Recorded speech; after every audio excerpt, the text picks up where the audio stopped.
Everyone good morning সবাইকে। তো সকাল সকাল আমরা উঠে গেছি, এখন আমরা হরলিক্স খাচ্ছি আর লগে আঙ্গুর ফল আছে, দুটোই খাচ্ছি। তো আমরা আবার চলে এসেছি। তো দেখুন আজকে কে রান্না করছে। তো আজকে রান্না করছে আমার হাজব্যান্ড মিস্টার পিনাক দাদা। দেখুন কি রান্না করছে, দেখিনি আমরা কি রান্না হচ্ছে। এটা মাংস যাকে বলে, মানে মুরগির ছাল যাকে বলে, মুরগির ছাল রান্না হচ্ছে।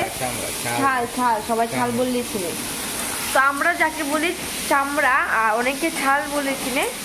আর এখানে কি হচ্ছে, এখানে রান্না হচ্ছে ভাত।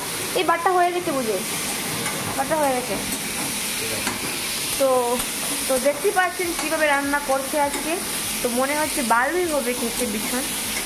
তো গাইস, তো দেখতেই পাচ্ছেন আমার কেমন পাগলের মতো অবস্থা, কারণ আমাদের দিকে ভীষণ গরম পড়েছে।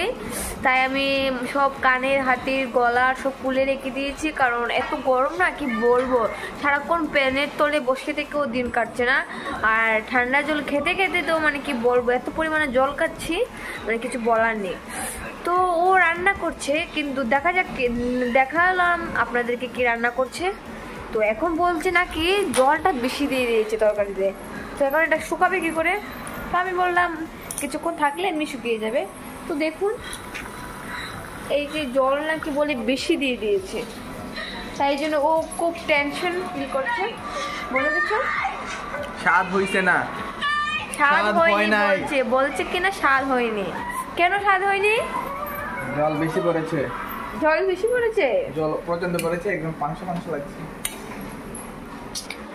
তো গাইজ দেখতে থাকুন আর আমাদের সাথে থাকুন, আর এতটুকুই। আবার পরের ভিডিওতে দেখা হবে। Bye bye.